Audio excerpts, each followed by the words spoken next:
دوستو دنیا کے اندر ہم جو بھی کام کرتے ہیں، چاہے وہ کام چھوٹا ہو یا بڑا ہو، تو مسئلہ یہ نہیں کہ ہم کام کون سا کرتے ہیں.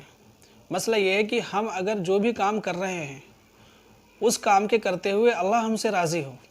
یعنی کام کی خوبصورتی یہی ہے دنیا کے اندر، اللہ نے جب تک ہمیں یہ زندگی دی ہے، ہم کوئی بھی کام کر رہے ہو تو اللہ ہم سے اس کام کے ذریعے ہم سے راضی ہو، اللہ ہمارے اعمال کے ذریعے سے ہم سے راضی ہو. حتیٰ کہ ضروری یہ ہے کہ اگر ہمارے پاس آس پاس کچھ بھی ہو رہا ہو، ہمیں تو فکر اس بات کی کرنی ہے کہ ہم گناہوں سے کیسے بچیں. خواجہ قطب الدین بختیار خاکی رحمۃ اللہ علیہ کا واقعہ لکھا ہوا ہے کہ جب آپ کا انتقال ہوا تو لوگوں نے آپ کا جنازہ ایک میدان میں رکھ دیا، اور اتنا وسیع میدان تھا اور لوگوں کی اتنی بھیڑ تھی کہ جہاں تک نظر جا رہی تھی، کیونکہ وقت کے ولی تھے اور لوگوں کا جمگٹ ایسا لگا ہوا تھا، اتنی بھیڑ تھی جنازے میں کہ لوگوں کو جگہ نہیں مل پا رہی تھی. اب جنازے کی نماز کا ٹائم ہوا تو ایک شخص جو مجمع میں تھا، مجمع سے باہر نکل کر آیا اور کہنے لگا کہ حضرت کی نماز جنازہ وہ پڑھائے گا جس میں 4 چیزیں پائی جائیں. یعنی حضرت وصیت کر کے گئے تھے کہ جس کے اندر یہ 4 خاصیتیں پائی جائیں وہ میرا جنازہ کی نماز پڑھائے گا. اب وہ 4 چیزیں کیا ہیں؟ نمبر 1، جس کی تہجد کی نماز کبھی قضا نہ ہوئی ہو.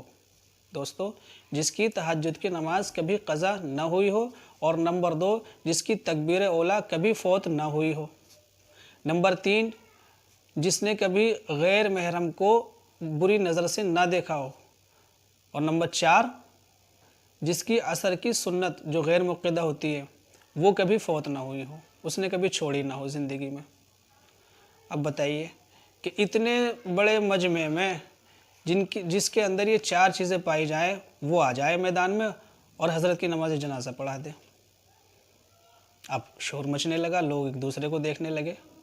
تبھی بھیڑ میں سے ایک شخص نکل کر آیا اور جنازے کے پاس آ کر کے چہرے سے کپڑا ہٹایا اور کہا کہ حضرت آج آپ نے مجھے رسوا کر دیا، آج آپ نے میرا راز فاش کر دیا.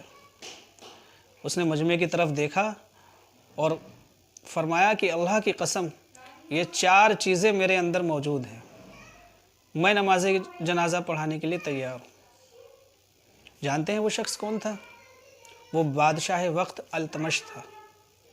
ایک بادشاہ ہو کر کے، بادشاہ کو تو آپ جانتے ہی ہیں، جس کے پاس نوکر چاکر مال دولت، حکومت جس کی ہو، حکومت ملنے کے باوجود بھی اللہ کا اتنا ڈر، اتنا خوف اور تقوی کا یہ عالم.